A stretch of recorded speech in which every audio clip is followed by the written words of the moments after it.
Mundo, começando mais uma live aqui pelo Instagram da Banca Tatuí. Toda segunda, toda quinta, sempre às 4h20, a gente recebe alguma amiga, algum amigo da Banca Tatuí para prosear. Estamos chegando ao fim dessa primeira temporada das lives na Banca Tatuí. Então, por favor, vá revendo aí os conteúdos que a gente sempre posta depois no IGTV, aqui no Instagram. Você pode rever as lives. Também tem o YouTube, onde a gente sobe elas com um pouquinho de atraso, mas está lá também. E por fim tem o Papo Tatuí. Pois é, as conversas aqui viram podcasts que você pode acompanhar pelo Spotify, pelo Podcast Addict ou o seu agregador de podcast favorito. Hoje vamos conversar com a Flávia Bonfim, que já está por aí. Já chegou. Já tá. A gente sempre arma aqui. Vamos ver se ela aceita. Tomara que dê tudo certo. É sempre um momento de apreensão esse comecinho de live, né? Sentirei falta desta sensação. Aê! Aê! Como vai, querido? Muito bem, Flávia. Melhor agora que te vejo e te ouço com perfeição. Isso. Que bom, que satisfação em te ver. Satisfação que você tenha topado conversar com a gente. Pois, delícia demais. Estou muito feliz também. É, Sou fã de dona, vocês, né, João? Você sabe, né? a recíproca é Admiração verdadeira. profunda, é. A recíproca é verdadeira. O Flávia, a gente chata na live, desabilidade, glutamato monossódico e vulcanismo são os assuntos que a gente vai falar hoje. Ou às vezes a gente esquece algum assunto, às vezes entram outros assuntos no panelão aqui. A coisa é meio selvagem, a gente sabe. A gente Mas, sabe. mas antes, eu queria que você se apresentasse. Qual é a sua relação com as publicações independentes, com o mundo das ilustrações? Quem é Flávia Bonfim na fila do pão, por favor? Nossa, quem é Bonfim na fila do pão, né? Na verdade, Bonfim é um sobrenome muito forte e popular na Bahia, Pernambuco, né? Reza a lenda, reza a história, que era, bom, um dos nomes que foram colocados em muitos escravos, né, dessa região, porque era uma grande fazenda. Inclusive, também dizem que essa região que é a região do bairro do Bonfim, aqui em Salvador. Estou longe de Salvador. Onde você está? Então conta pra gente. Onde que você está? Bom, vem ele desviar meu caminho. Desviei já, viu? Pandemia, meu amor. Eu estou no epicentro da pandemia. O lugar que eu pensei, assim, olha, eu sou de Salvador, estava em Salvador até sábado. Impressionada, uma pessoa que está 7 meses dentro de casa, vivendo realmente a pandemia, impressionada com os soteropolitanos, porque parece que a vacina só tem na Bahia, né? Via todo mundo na rua, andando, coçando o nariz por debaixo da máscara. E aí eu chego aqui em Madrid e vejo que o epicentro da pandemia, onde tem as maiores taxas de contaminação, esse povo, né, que diz assim que é diferenciado e tal, igual, bagunça. Uma bagunça. Sabe, o povo passa e bate em você. Eu tô na Avenida 7, né? Avenida 7, para quem não saiba, é uma rua popular de Salvador, a qual eu morei mais de 15 anos, perto, maravilhosa, né? Olores, gritaria, sabores, aquela África Bahia, né? Delícia de Uhum, estar misturando tudo. uhum. Mas o Bonfim tem isso. Na verdade, a minha família vem de Pernambuco, né? O meu avô, ele é pernambucano, o Bonfim, um gazo vindo do Bonfim, e casa com uma preta baiana, a Fernandina. E aí vem essa coisa do Bonfim, que na verdade é meu segundo nome, não é o meu terceiro nome, né? Então, Flávia é essa baiana que afirma o nome materno, né?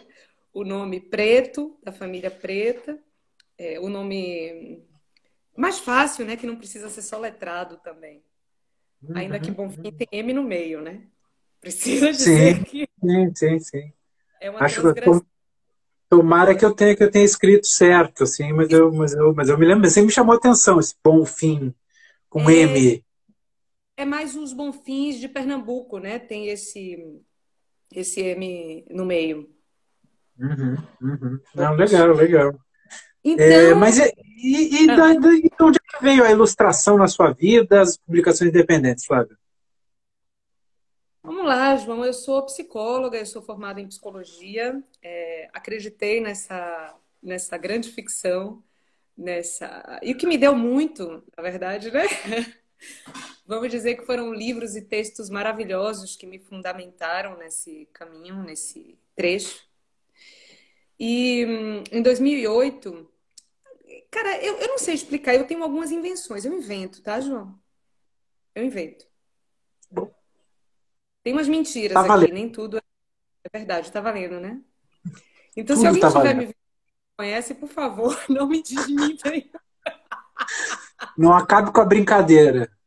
Não acabo com a brincadeira, mas assim, é, cara, eu fui tirar um ano sabático. Eu sempre tive, na verdade, eu saía da faculdade, tinha uma livraria perto, em que eu tinha aula de manhã e de tarde, tinha uma livraria perto e eu ia para ir passar o tempo. E ia diretamente para a estante de livros ilustrados. Eu passava exposição, pela estante de livros de ciências sociais, porque eram aqueles textos, aqueles autores maravilhosos que eu queria ler, mas que eu não tinha o dinheiro para comprar os livros, muito caros, né? Então eu tirava Xerox mesmo. Mas passava, delirava, imaginava uma estante perfeita e ia parar nos ilustrados. E ficava ali assim. E aí passava a tarde ali nos ilustrados, as imagens, a maneira de associar imagem e texto. O texto, quando conecta com determinadas imagens, como consegue deslocar, né, transgredir, criar outra. E algo me cheirava a mais do que literatura ilustrada para a infância. Algo me dizia que tinha um poder ali de, de trazer uma ideia de uma maneira mais direta e mais forte, né? Entrava por outras vias. Em 2008, eu determino um ano sabático na minha vida, né? Que foi um divisor de águas, em que eu abandono toda essa carreira da psicologia. Eu trabalhava com programas sociais do governo federal, né? Principalmente, Bolsa Família e tal.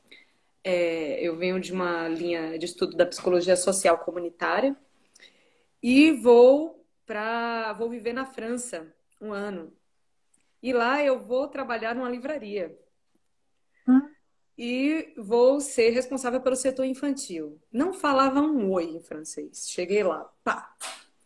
E aí o livro ilustrado me aportou uma nova potência, assim, eu entendi uma nova coisa, que era a possibilidade de conhecer uma nova cultura, de conhecer um pouco mais sobre o outro, né? É um suporte que tem muita coisa sobre o pensamento de um lugar, de uma tradição, de uma cultura, de uma cosmovisão. Então, aprendi a falar francês e aprendi a entender mais sobre, né, esse mundo, até porque eles são foda na exploração mesmo, gráfica, estética, eles são muito arrojados, tem muita grana ali envolvida. Então, eles conseguem fazer livros que provocam até o mercado, no sentido da venda. Eles criam realmente camadas de mercado mais diversas. Então, eu tive contato com livros que realmente, assim, me tremiam. Falei assim, que porra é essa, entendeu? E, bom, voltei e ali eu já. Alô? Alô? Cortou um pouquinho, não Oi? foi? Não, eu te ouvi Não? perfeito. Se alguém, se Então alguém eu tiver vou. aí com um problema no áudio, por favor, relate aí no chat, por favor. Mas prossiga, por favor. Estamos na E quando eu França. voltei para Salvador, eu já queria viver disso, né? Aí, pronto, Flávia, em Salvador, pá, não quer. Ainda trabalhei com psicologia há algum tempo.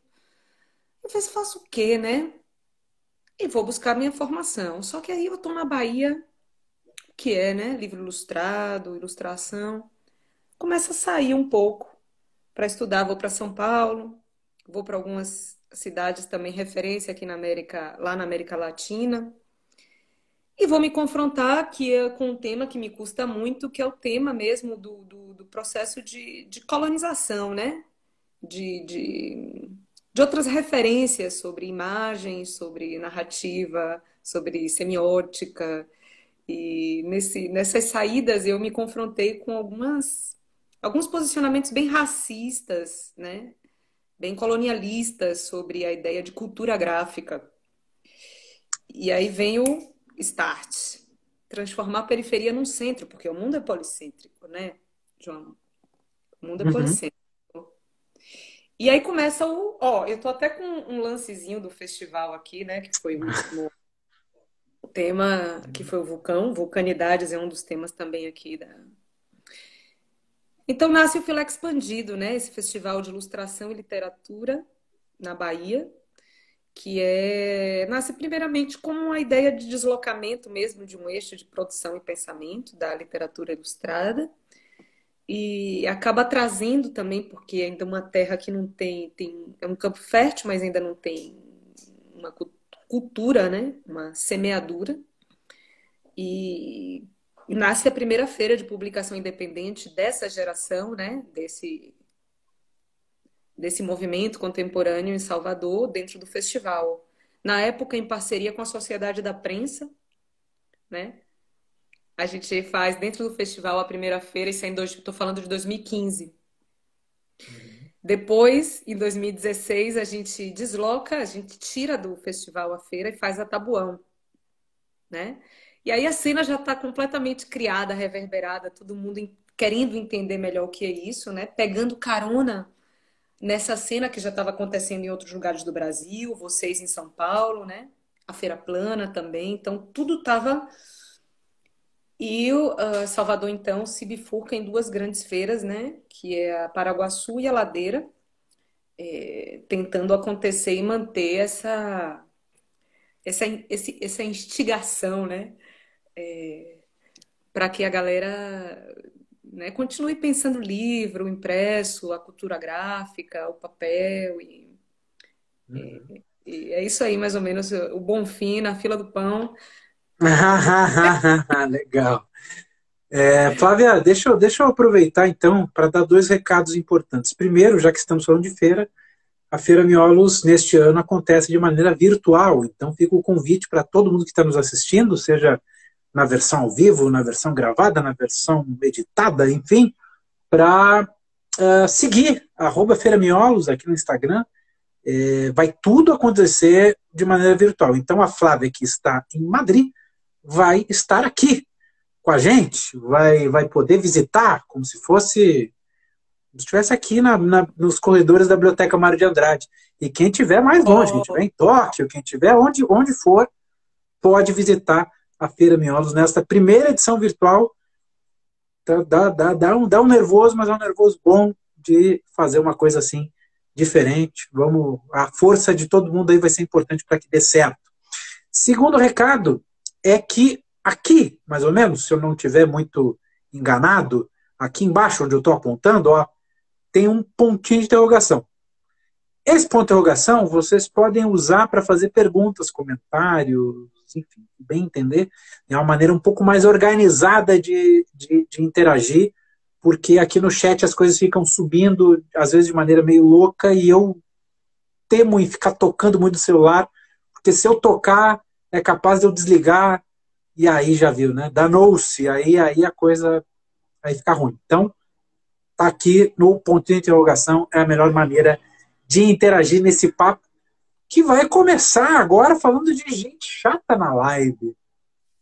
É... é. Vixe, E aí, vixe. E liga o aí, seu novo. nomes? Queremos nomes. Não, então, nomes. Nomes não caberia na live, né? Não caberia no. Eu tenho um amigo que diz assim, amiga, a verdade não cabe no áudio. Então, eu diria. Não, João, eu acho que mais do que nomes, teria nomes, mas não é sobre nomes, sabe? É sobre. Como eu te disse, bom, eu acho que essa discussão ela nasce desse momento, né, histórico que a gente está vivendo, né? Nunca fizemos tantas lives, nunca tivemos tanta necessidade de, né, dessa conexão virtual. E eu precisei muito dessa conexão. Eu, eu vivi a quarentena de maneira muito intensa, né? Vivo ainda que eu esteja aqui. Então, eu busquei em alguns momentos as lives. Eu buscava acontecimentos virtuais, né?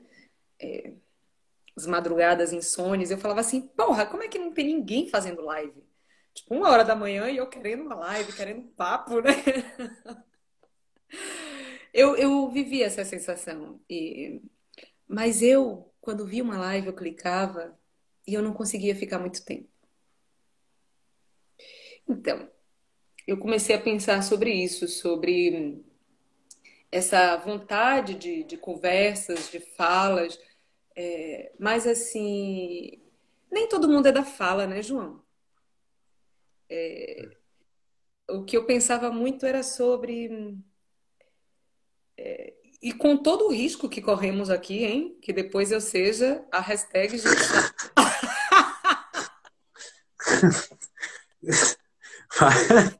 Voa, Flávia! Não, Pode voar. é minha primeira live, então assim, podem botar a hashtag minha primeira live. Muito orgulho de estar fazendo essa abertura com vocês, mas eu acho que é sobre o que temos para falar. Outra frase minha, muito recorrente nesse processo, foi dizer assim: pô, cara, eu para mim mesmo, tá falando, pô, cara, mas sou eu comigo mesmo, que é, preferia seu trabalho sem saber, sem te ouvir. Eu acho que nós temos as nossas forças, né? Entender qual é o nosso campo, né, de força não é uma tarefa fácil, é sobre isso, né? O desafio. Mas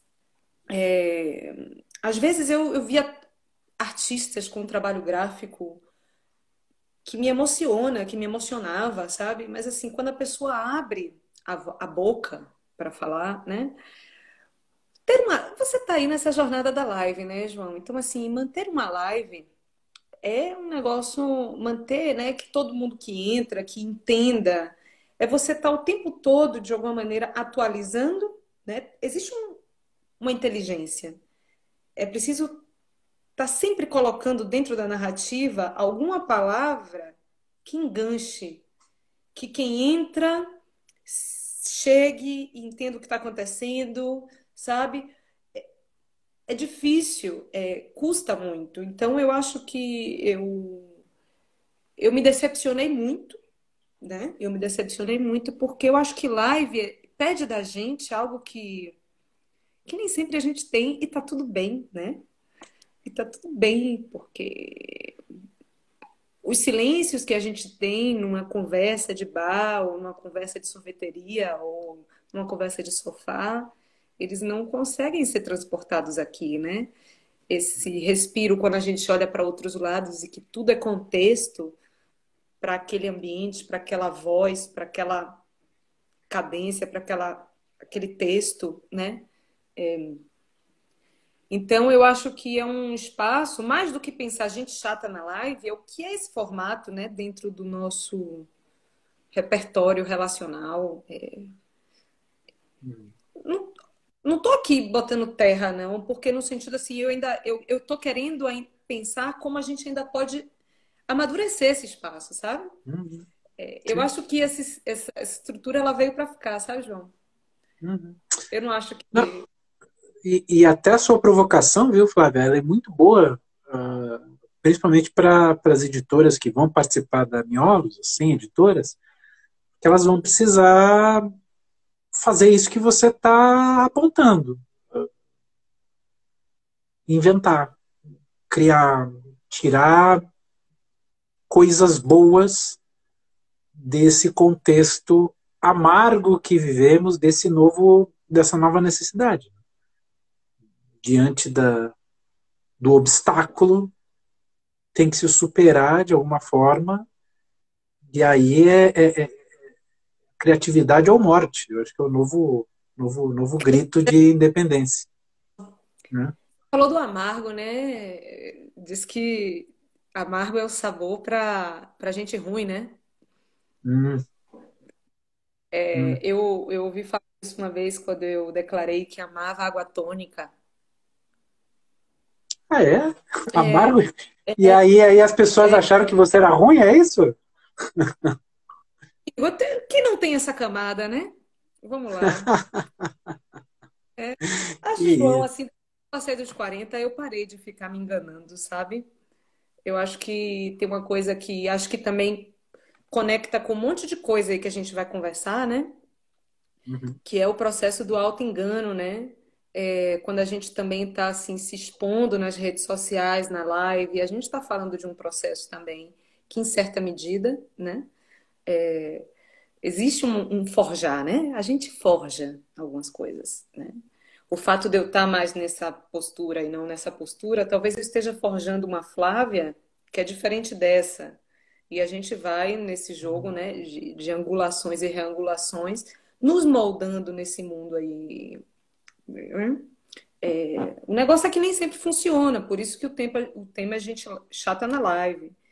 E eu acho que conecta muito aí com essa coisa da desabilidade, sabe, João, que eu trago como uhum, tema que também é uma coisa que eu ando pensando bastante, que é sobre a sinceridade que eu falei anterior, sermos sinceros também em assumir as nossas desabilidades, sabe?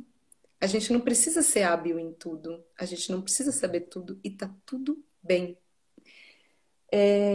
Acontece que também acho que é uma reflexão muito forte que tivemos na quarentena, que é a, a agonia da produtividade, né? Nós, artistas, tivemos muito isso, assim. Eu sou artista, vivi uma crise financeira escrota, fodida, né? Sem grana para pagar nada.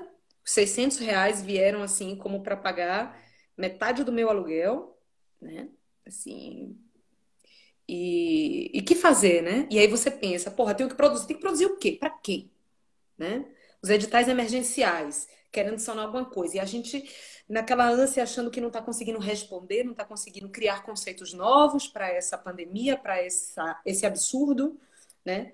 E, e toda essa problemática, essa discussão em torno assim, da importância das artes para sustentar e fundamentar um mínimo de sanidade mental dentro de tudo isso e ajudar a relaborar as coisas. Então, empaca com a ideia de produtividade capitalista, né? Temos que ser produtivos, temos que gerar grana, temos que lançar um novo produto no mercado, temos que publicar um novo livro, um novo conceito. Fala assim, tipo assim, eu não consigo, meu irmão, sabe? Eu não tô conseguindo fazer porra nenhuma, mal eu tô conseguindo levantar da cama, sabe? Sintomas, eu tive falta de ar, eu fui parar em posto de santo, nada, né? É, Então, eu acho que tem uma coisa que é a maneira também que esses acontecimentos mundiais, eles nos afetam a depender dessas estruturas, né, de sustentação que nós temos. E a gente viu que no meio dessa vergonha, né, desse, desse, dessa coisa amorfa que é a nossa estrutura de gestão, né, hoje presidencial e toda essa coleção, né, de personagens execráveis, ela nos deu mais fragilidade, né? Para onde eu vou? O que me sustenta? Posto de saúde, aí você via aquela coisa, aquela merda, né? Então, é claro que se a gente não tem, e essa é uma discussão muito cara, né, na teoria, na literatura decolonial, né? Quando as pessoas falam sobre e você vê isso na Bahia muito forte, os os IAs, né, intelectuais negras se colocando, que é sobre a como é massacrante, né, para alguém que está fora, que está out, que está completamente fora de qualquer tipo de apoio, de acolhimento, de ajuda. Como isso desloca? Franz Fanon falava muito isso quando ele estudava o processo de saúde mental, né, um psiquiatra, para quando ele estudou ali a independência da Argélia, ele falava, cara, tá fudido. E a grande neurose do colonizado é querer ser o colonizador, né? Aí é que tá o eixo de captura. Então você vê a gente ali sem nenhum tipo de apoio, fudido, né? Começa a fantasiar como você vai ser produtivo, como você vai criar, como você vai ser hábil, como você vai fazer uma live maravilhosa, como você vai fazer um marketplace, como você vai vender seu produto. Tantas oficinas. Menino, meu Instagram nunca anunciou tanta oficina e todo mundo com aquela cara linda e tal. E eu falava, cara, eu sou inábil, entendeu? Eu não consigo aparecer na live, eu não consigo. O que é que eu faço? Né? E aí, nesse período, eu acabei me deparando com um livro, um livrinho, que me deu uma outra ideia de desabilidade. Pô, eu anotei em algum lugar a editora desse livro, mas é de um tal Roberto Parmigiani. Deixa eu ver se eu encontro. É um livrinho pequeno, se eu não me engano, é recente. Não sei se já ouviu falar. Mas ele traz essa ideia de inabilidade como a inabilidade que nós temos no nosso mundo hoje de reconectar com alguns valores Claro, essa discussão está aí, está em voga, mas assim, a gente fica muito vivendo as coisas no campo da retórica, né? E efetivamente o nosso cotidiano ele não é alterado. A gente só ganha uma coleção de novas frases, né? Fica na linguagem. E que é como criar mesmo comportamentos antifascistas, né? Priorizando a relação. E a base de um comportamento antifascista é a convivência com a diferença. E a grande loucura é que, assim, eu me vi, outro dia minha mãe até falou pra mim, assim, que eu tenho alguns familiares bolsomínios, né? E tava falando pra ela, assim, um primo meu, X, e eu falava assim, pô, não quero, ó, amo ou amei, não sei qual é o sentimento que eu tenho, não vou ficar sem falar, mas não quero perto. Eu falava assim, e ela olhava pra mim e falava assim, mas como? Mas é seu primo. E eu colocava minha mãe naquele sentimento cristão, né? Como assim? Como se não estivesse entendendo do rolê político, que assim tem que amar o outro como a si mesmo e tal. Só que depois eu fiquei pensando sobre também como a gente de esquerda, né? Anarquistas, progressistas, né? Socialistas, comunistas, istas, petistas, sei lá, também adotamos alguns comportamentos assim excludentes, né? No nosso rolê. Então, o fato de fazermos uma edição na nossa timeline, será que. Eu faço essa pergunta para mim, tá? Será que ela não é também um cheiro, né, direitista, um cheiro sectário? Ou é um processo de proteção também? Acho que também, assim, não vamos ser românticos, não precisa caber todo mundo, não há ideal, né? Aí eu conecto com outra coisa que eu tenho até tido essa conversa com o Marcos, que é sobre o ideal da Revolução Francesa, né? E aí vai em Franz Fanon, quando ele diz que a neurose do colonizado é não poder ser o colonizador, né? Deleuze fala também que, assim, quando ele está fazendo análise de rosto, ele fala do rosto como marco zero. Qual é o rosto central no mundo? O rosto Cristo. Homem, bom, branco e belo. Tudo que está para um lado, para o outro, para frente, para trás é deformação. Precisa de psicanálise.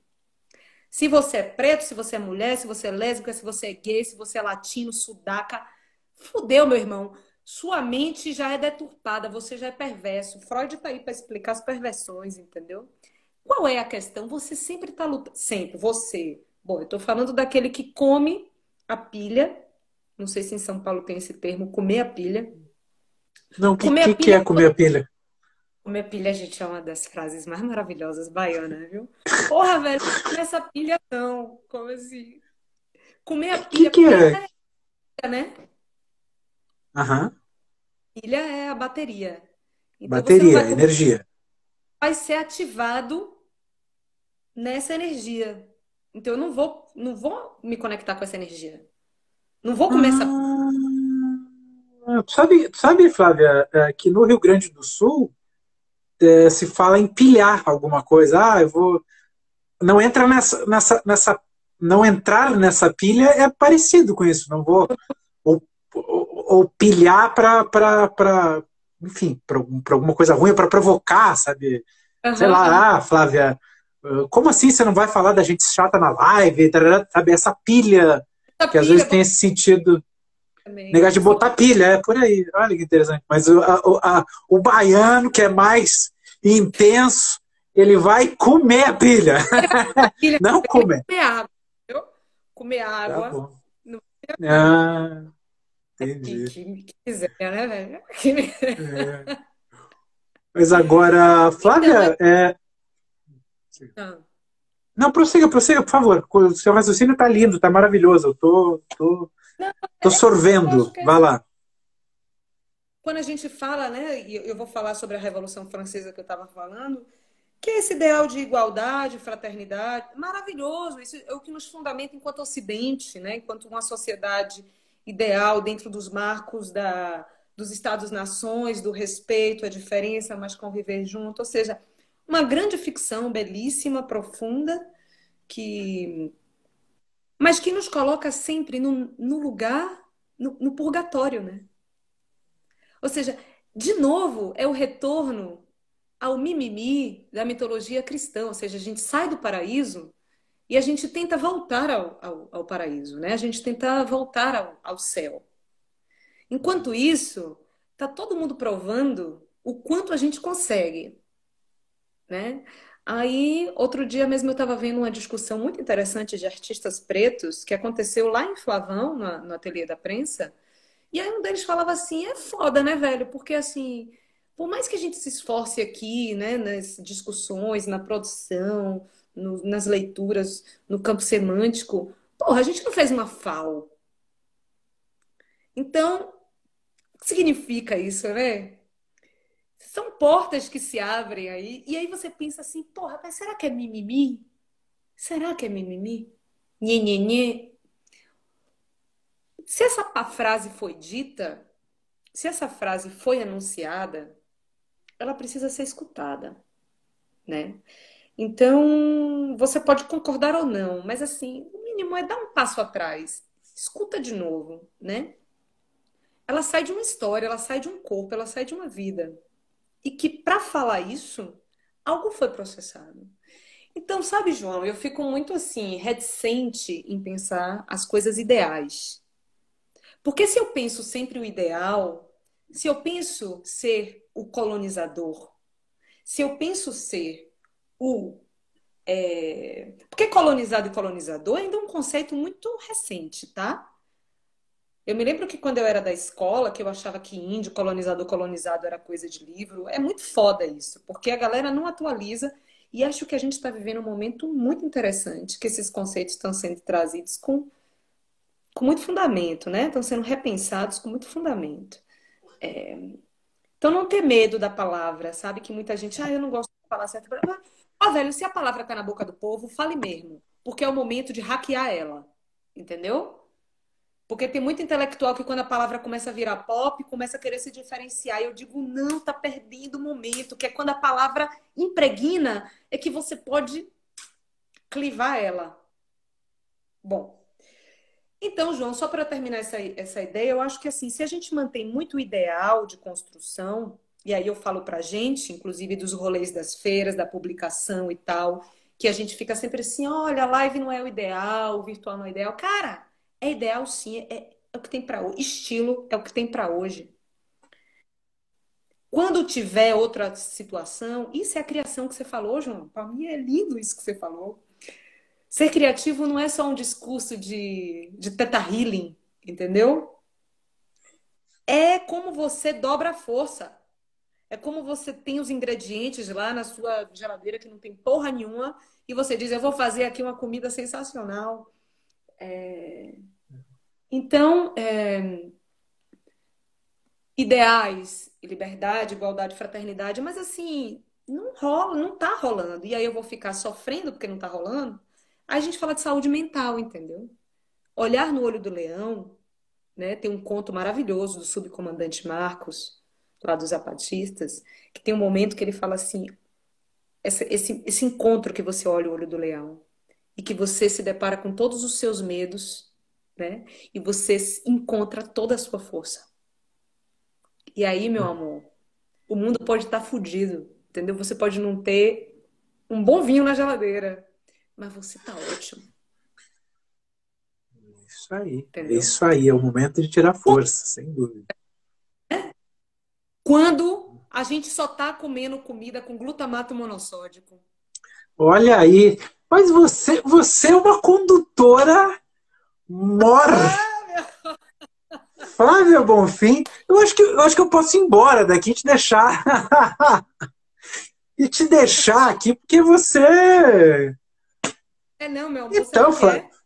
é? Ah, É leão com escorpião aqui, meu amor. Eu sei que você fez uma live sobre signo e eu assisto suas lives, hein? Nem sempre eu fico até o fim, aham, mas tá 4h20 bom. eu entro aqui. Aham, maravilha, muito Eu, obrigado. Ó, Coticoá que já veio aqui, já tá rindo. amo. Ó, vou te deixar então, só vou dizer, ó, Flávia, chuta. Chuta que a bola tá contigo. Vai lá, vai lá, vai lá. Passa pro glutamato, por favor. Vou abrir aqui, ó lá. Tem peça.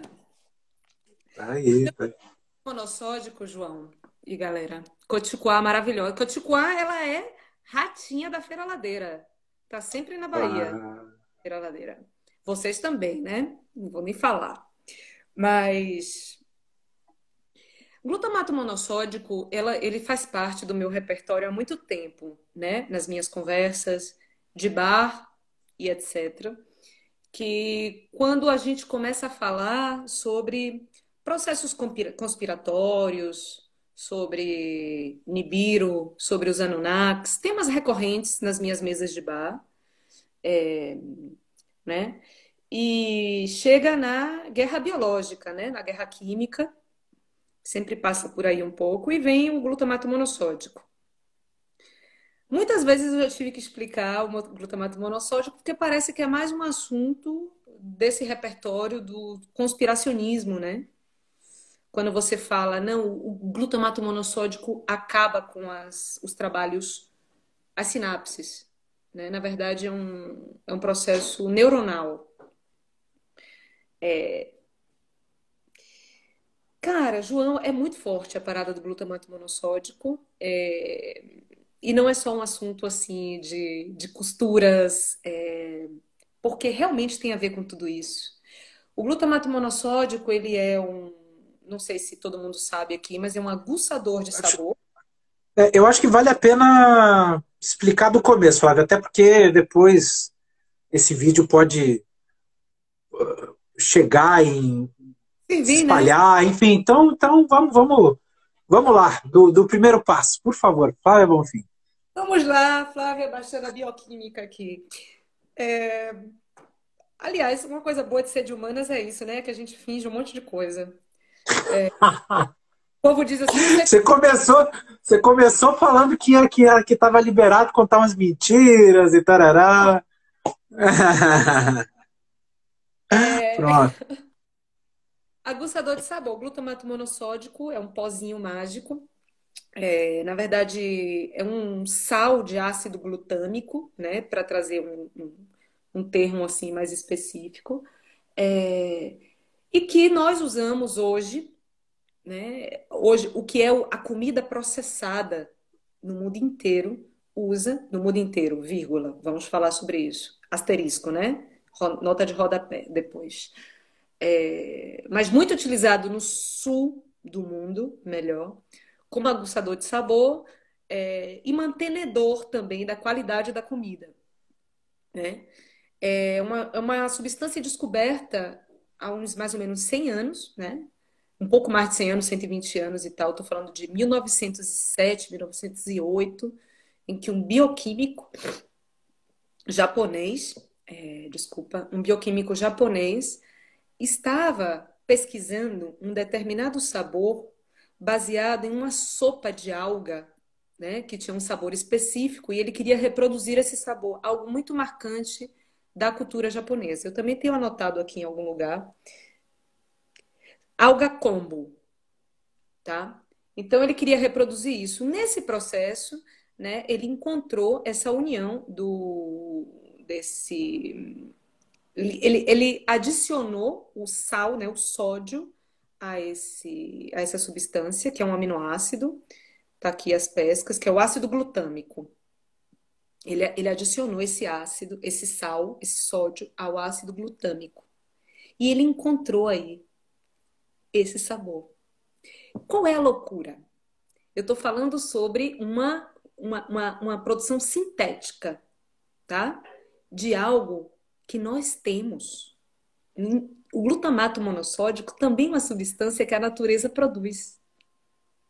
Produz no leite materno, tomate, carne, queijo, sabe? Cogumelos, tem glutamato monossódico.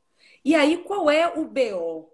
Qual é a questão? Em que então o nosso corpo tem, né, os neurotransmissores para quebrar essas moléculas.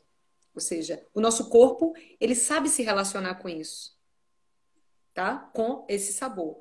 O que esse cara descobre é muito forte, porque parece que isso conecta profundamente com o campo da memória do sabor completo, do sabor que é central. E é exatamente central. Esse sabor, que é conhecido como o quinto sabor para a cultura japonesa, que é o umami, né? E esse quinto sabor, ele está no centro da língua. Ó, falamos de amargo no início, né? Tá vendo que o amargo nem sempre é o pior sabor, né? Vide os adictos de água tônica. É? Menino, você não sabe. Para economizar, quantas vezes eu tomei vinho com água tônica? Olha Vinho, só. porque a garrafa de vinho tinha que durar 2 ou 3 dias, porque não tinha dinheiro.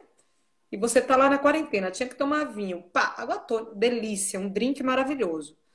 Bom, tô falando de vinho de péssima qualidade, né? Tô falando de vinho caro e ruim, que é Brasil, né? Pelo menos na Bahia é assim. É. Bom, vamos lá, voltando. Tá vendo a dislexia o que faz? Daqui a pouco eu vou É, falar. não, não. Mas tá lindo, Flávia. Essas, Bora essas lá. conexões são maravilhosas. Eu tô aqui flutuando, te ouvindo. Eu não tô sentado em nada aqui, tô voando. Maravilhoso. Então, por Eu tô voando, favor, eu tô adorando então vai chegar. lá. Toca a ficha, toca a ficha. Eu imagino que você deve estar se acabando de rir, ou depois, imagina. Bora Não, lá. não, não. Come essa pilha, Flávia Bonfim. Vamos lá. Vamos começar a ser feliz. Então, qual é a viagem, João? O cara, ele descobriu, mas ele também pegou a visão. Ele criou uma empresa que é uma das empresas mais ricas. Estou falando de muita grana. E quando eu falo de muita grana, eu falo de monopólio.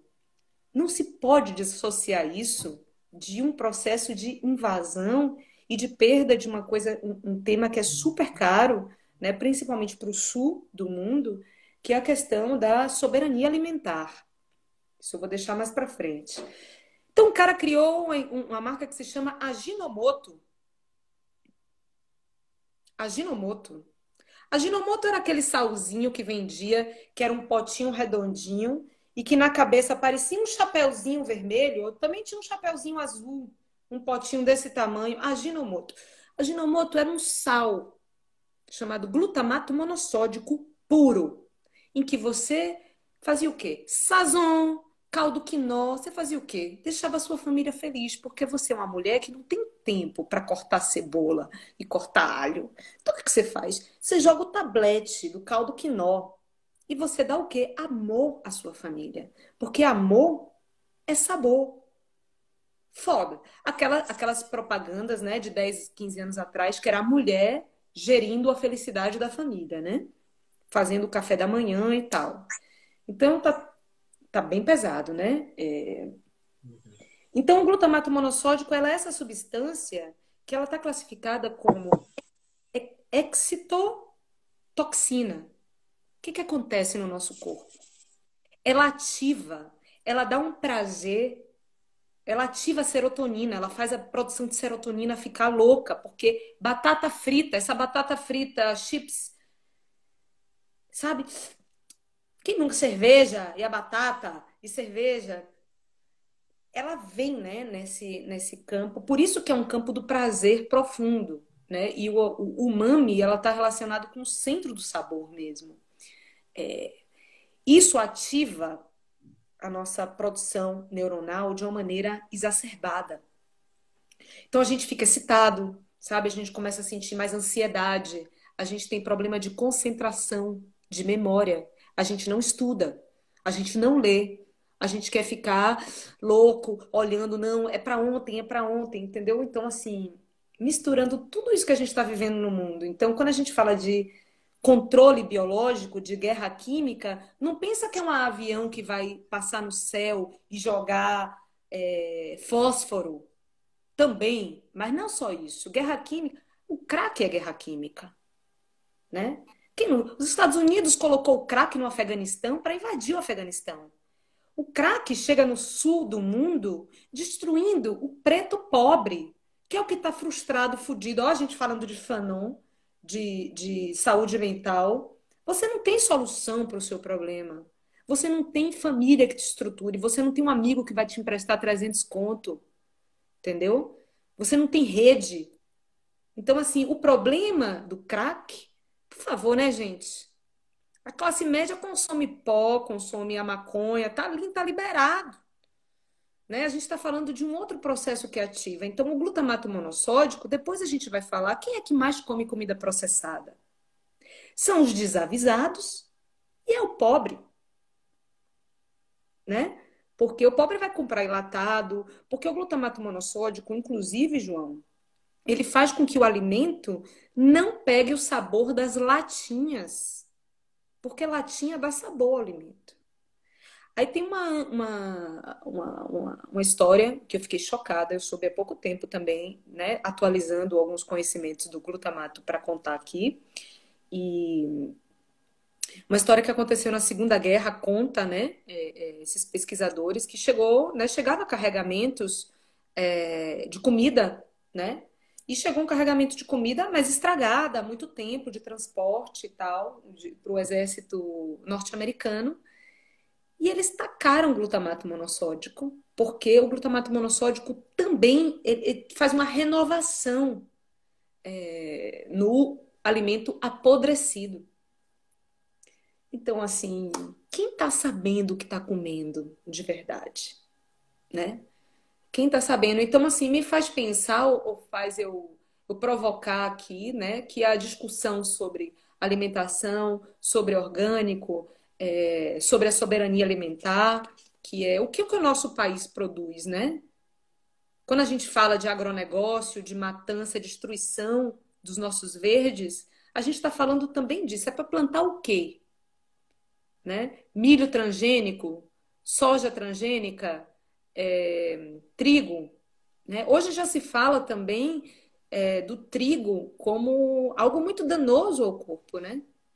Porque no fim das contas, você sabe que quanto menos dinheiro a gente tem, quando a gente está apertado, vai ver o que a gente compra para comer. A gente vai comer macarrão, pão, e aí você vê uma galera super obesa, mais gorda, sem conseguir, né?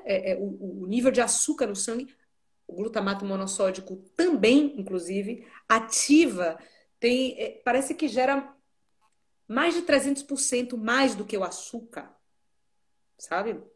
Então, aí, cara, tem uma coisa muito louca que parece. E só foi reconhecido, na verdade, isso nos anos 80, tá? Eu tô falando que lá em 1907 e tal, mas esse sabor umami, produzido pelo glutamato monossódico, só nos anos 80 que isso foi realmente assim validado, entendido. E hoje eu até fui numa exposição há uns 2 anos atrás na Japan House, aí em São Paulo, que falava do umami como uma descoberta, como um valor japonês, né? Há um orgulho, ao orgulho do dinheiro de uma grande empresa, de um grande império que banca a tal ponto que aquilo vira um orgulho. Então, quais são os nossos orgulhos, né? Quais são os nossos orgulhos? Então, o valor de um povo, de uma cultura, de um bairro, de uma família, né? Ela está fundamentado nessa coisa forjada, né? Forjam, contam historinhas para a gente, para a gente.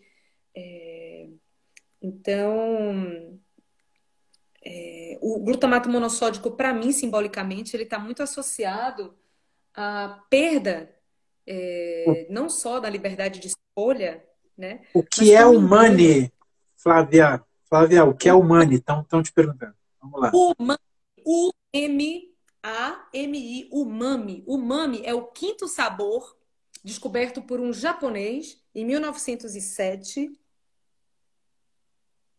nessa região.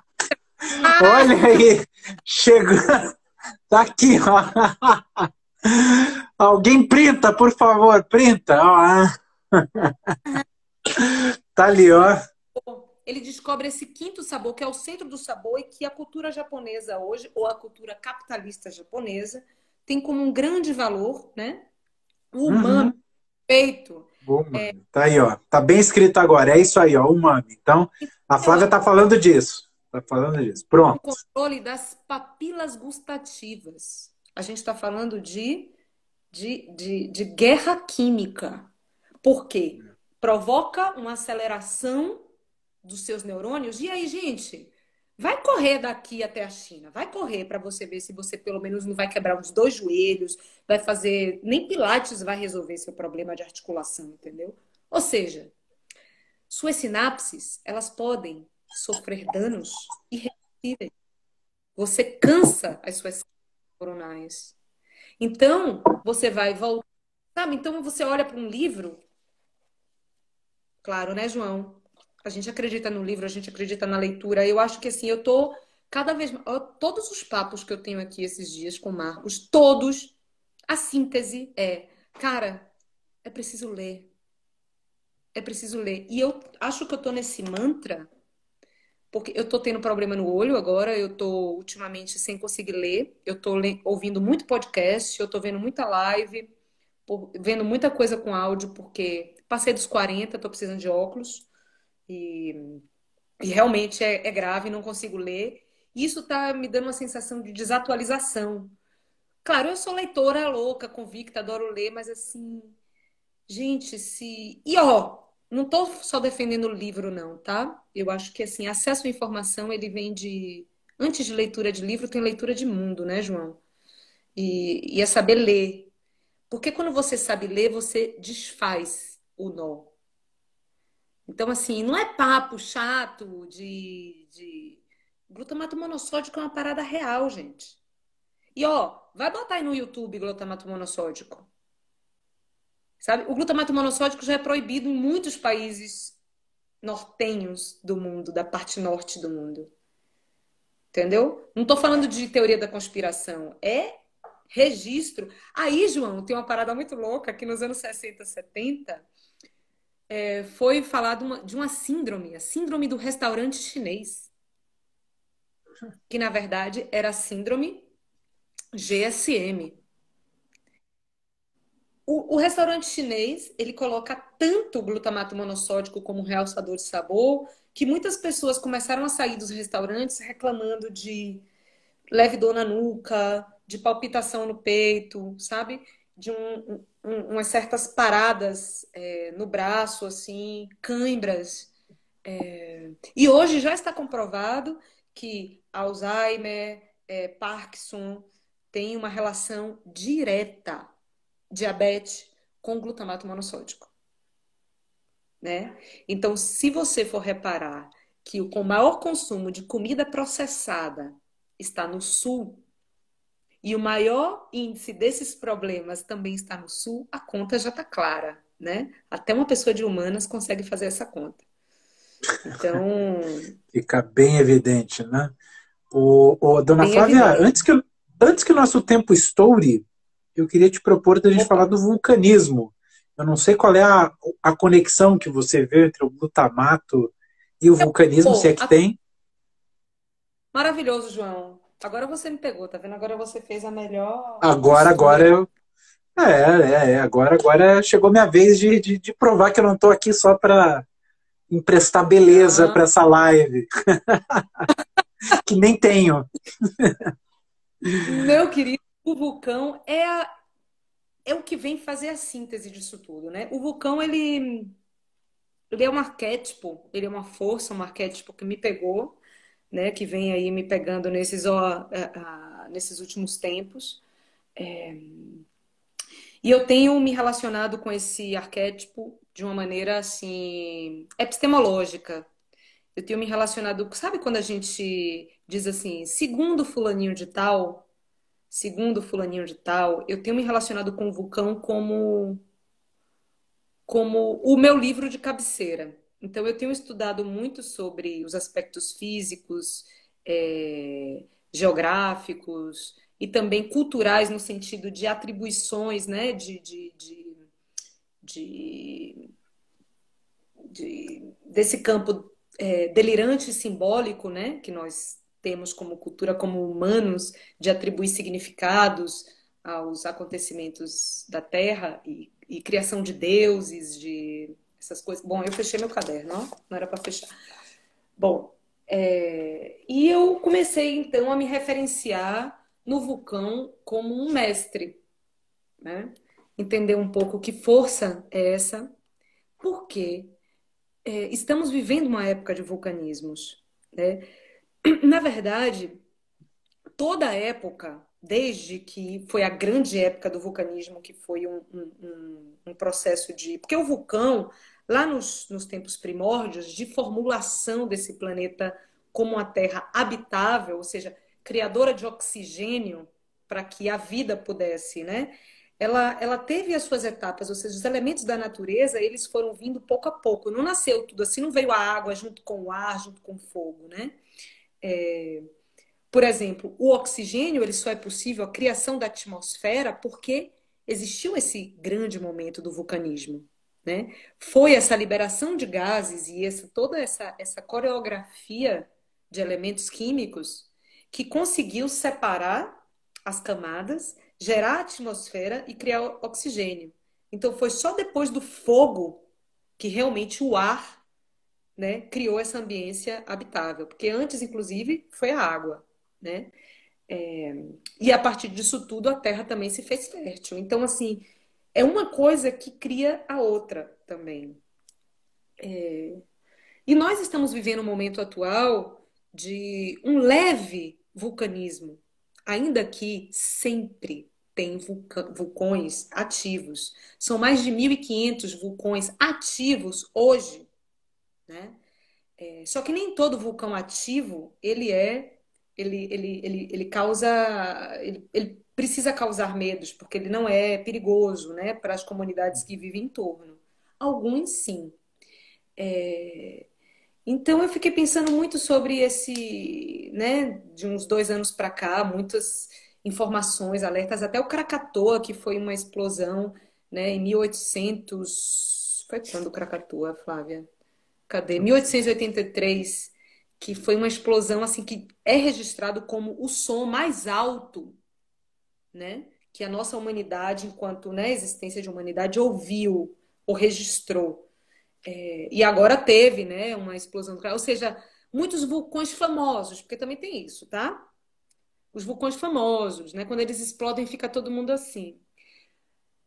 Só que o vulcão ele me trazia uma coisa que não era só a beleza do cone, a beleza do triângulo, né? E a força desse fogo. Porque fogo é foda, né, velho? Fogo é majestoso, mas era a violência. A violência de devastar, né? Pele é uma deusa do vulcão, né? Para os havaianos. É uma das deusas mais populares. Havaí é terra vulcânica, né? É uma ilha vulcânica, né? Tudo vulcão ali. A Pele é a deusa do vulcão que tinha como irmã a deusa da água. E elas brigaram pra caralho, aquelas irmãs, pá. E Pele sempre perdia, porque quando Pele encontrava um lugar para viver, uma ilha vulcânica, a irmã afundava, né? E o BO delas duas é porque o marido, né? O consorte, o marido, como é que chama? Cônjuge. O cônjuge de pele, Cônjuge, cônjuge, cônjuge. o É. cônjuge de pele, né? Saiu com a irmã, com a do mar, né? A deusa das águas. As águas têm isso, né? Sedução pura, né? Iemanjá. Mãe, venha. E a fúria do vulcão, né? Daquela fogo. O fogo queima, o fogo destrói. No fim das contas, Pele ganha, né? E não é à toa que é uma das deusas mais cultuadas, né, do lugar. E ela ganha o direito de ter o seu próprio terreno, a sua própria terra, né? Para eruptar. Acontece é que Pele é uma deusa hoje reconhecida como a deusa do fogo, do vulcão e tudo mais da violência, como muitas culturas, né, sabem olhar no olho do leão, sabem encarar que o sonho não é só, né, o do país colonizador ou da tríade francesa, sabe? Hum. Ou do Éden, né? A violência e outras características, ela é de hoje, ela é o que temos e é o que precisamos ter elementos, repertórios para saber discutir e lidar com isso. Então era sobre essa violência que eu queria falar, é sobre essa Maravilha. violência, essa reconfiguração de uma ideia de feminino e de uma ideia de masculino, né? Hum. Destruir mesmo essa porra toda, queimar todas as fábricas de glutamato monossódico. Então, porque, ó, é terra devastada. E aí é que tá, João. As terras mais férteis são as terras vulcânicas. É Ó, preciso queimar para uma nova, né, um novo humano nascer, né? É preciso apertar o reset, né? Não ter medo, né, desse processo. E também, João, aí o vulcão ele acabou me. Flávia, deixa eu registrar aqui que a Ava Editora se diz embasbacada com essa maravilhosidade, quanto aprendizado. Ela está agradecendo. Tem gente dizendo para queimar tudo, Coticoá mandando coraçãozinho. E eu acho que chegou o momento, infelizmente, que a gente vai ter que encerrar. Por quê? Quantos minutos tem, João? Já estourou. O Instagram, antes ele dava limite de 1 hora pra gente. E agora? Agora eu não sei qual é o limite e há um risco de não gravar a live. E eu acho que seria um pecado capital. Então, já que a gente chegou nesse ponto aí quase conclusivo, claro que o papo Mas se estende. ó, Vamos lá, vai lá. Vamos lá, vamos lá. livros, aqui estamos. Esse Hum, ano, falaram esses dois, um catálogo e um fanzine, produzidos a partir da ideia do vulcão. ó, Monolito, Um Certo Mundo Desmoronava, em que eu fiz com Maguma, e o catálogo da exposição O que Explode do Seu Vulcão, em que ilustradoras do mundo inteiro responderam essa pergunta graficamente. tá aí então. Flávia Bonfim, senhoras e senhores, muito obrigado por participar aqui do 420 na Tatuí. Sigam Flávia Bonfim, sigam o Filex Expandido, sigam a Feira Miolos, vocês já sabem, né?